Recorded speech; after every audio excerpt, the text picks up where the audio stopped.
सिंदेवाही तालुक्यात वाघ हल्ल्यामुळे मानव व वन्यजीव संघर्ष निर्माण झाला आहे। तेंदूपत्ता तोडण्यासाठी गेलेल्या 3 महिलांवर वाघिणीने प्राणघातक हल्ला चढवला व या 3ही महिलांचा दुर्दैवी अंत झाला। सदर घटना शनिवार दुपारी 12:30 वाजताच्या सुमारास सिंदेवाही वनपरिक्षेत्रांतर्गत उपवनक्षेत्र डोंगरगाव मधील चारगाव कक्ष क्रमांक 252 मध्ये घडली। मृतकांमध्ये कांता बुधाजी चौधरी वय 65 वर्ष, शुभांगी मनोज चौधरी वय 28 वर्ष, रेखा शालिक शेंडे वय 50 वर्ष यांचा समावेश असून 3ही मृतक महिला या सिंदेवाही तालुक्यातील मेंढामाल येथील रहिवासी आहेत। अकस्मात घडलेल्या या दुर्दैवी घटनेमुळे संपूर्ण मेंढा गावात शोककळा पसरली। वनविभागाने शवविच्छेदनानंतर मृतदेह कुटुंबियांच्या ताब्यात देऊन तात्काळ प्रत्येकी 25,000ची मदत कुटुंबियांना केली। रविवारी 3ही महिलांवर दुःखात अंत्यसंस्कार करण्यात आले।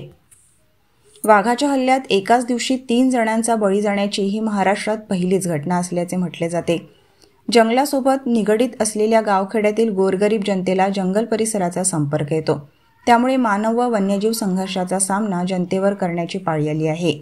एकाच दिवशी तेंदूपत्ता संकलन करणाऱ्या डोंगरगाव बिटात 4 महिलांवर वाघिणीचा हल्ला होऊन मेंढामाल गावातील 3 महिलांना वाघ हल्ल्याच्या घटनेत प्राणाला मुकावे लागले। बळी जाणाऱ्या कुटुंबावर व गावात दुःखाचा डोंगर कोसळला होता।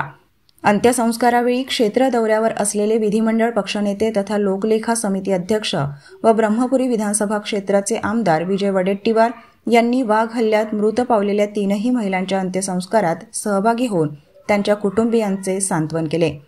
अंत्यसंस्कार आटोपताच उपस्थित वनविभागाचे उपवन संरक्षक राकेश सेपट, वनपरिक्षेत्र अधिकारी विशाल सालकर, पोलीस निरीक्षक राठोड तसेच उपस्थित गावकरी व वनविभाग कर्मचारी त्याचप्रमाणे पोलीस अधिकारी यांच्याशी तात्काळ चर्चा करून हल्लेखोर वाघिणीचा तात्काळ बंदोबस्त करा, तसेच घडलेल्या घटनेचा गांभीर्याने विचार करून मृतकांच्या कुटुंबियातील व्यक्तीला वनविभागाच्या सेवेत रुजू करून घ्या व मृताच्या कुटुंबियांना विभागाकडून देय असलेला मोबदला तात्काळ देण्याचे निर्देश यावेळी विधिमंडळ पक्षनेते आमदार विजय वडेट्टीवार यांनी दिले।